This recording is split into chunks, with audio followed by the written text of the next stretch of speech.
I'm a psychologist, and there is a concerning rise in the use of therapy speak in everyday language, particularly in the context of relationships. So today I'm going to yap on about why you should stop doing that. Okay, so there's a few. What I mean by this is when in a relationship you might say, oh, he's a narcissist, or she's an avoidant, or I'm an empath, or any of those sort of clinical psychology terms, and why you should basically stop just tossing them around like they're nothing. So for example, you might call your boyfriend or girlfriend, they might not pick up, and then you might say something like, well, clearly they're an avoidant.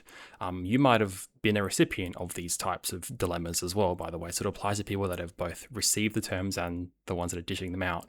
You might have had an argument with your boyfriend or girlfriend, and you just decided, yep, they are a narcissist. Clearly they're an over-controlling narcissist, and that's the only explanation for their behavior. So I'm going to explain to you why this is a bad thing to do.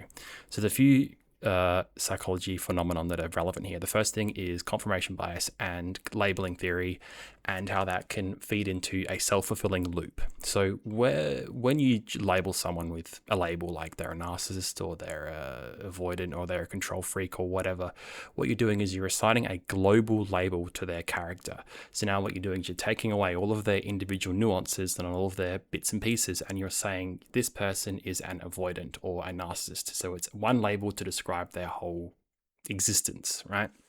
Then what can happen is you'll engage in what's called a confirmation bias, where you'll look for things that confirm your beliefs about the world. So for example, if you say this person is avoidant, every time that they avoid a situation, you're going to say, yep, they have an avoidant attachment style. And you're going to disregard the nuances. Like, for example, they might have avoided the situation not because they are an avoidant attachment person, but because they just maybe didn't want to go.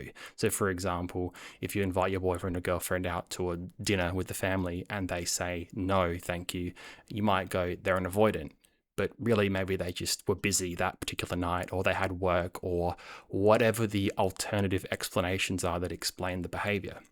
So when you do this, when you assign a global label to someone and then you accidentally hunt for information that confirms your bias, you're effectively setting yourself up for a self-fulfilling prophecy, where every interaction with this person is funneled through that loop, that bias.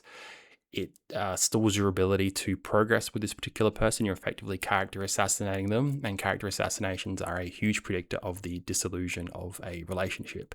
So by setting up a filter by which you interpret their behavior, you're really actually just stalling your own progress in being able to progress and fix the situation, because everything you say or see about them would just be funneled through that particular loop of they're a narcissist. We had disagreements, so clearly they're a narcissist and they're never going to change, so I'm going to break up with them. Now, what's also interesting is that the way that you describe a person actually says a lot about you more so than them. So that's key to understand as well. And the last 2 points I'll raise is this thing called moral licensing and just general licensing issues. So if a person uses a real diagnostic label to describe someone, they might say to themselves, well, I used the right term, so clearly I'm right. They disagreed with me and they told me what to do, so they're clearly a narcissist. Those are real terms, so clearly I'm right. Even though I would ask, where are your fucking credentials, mate?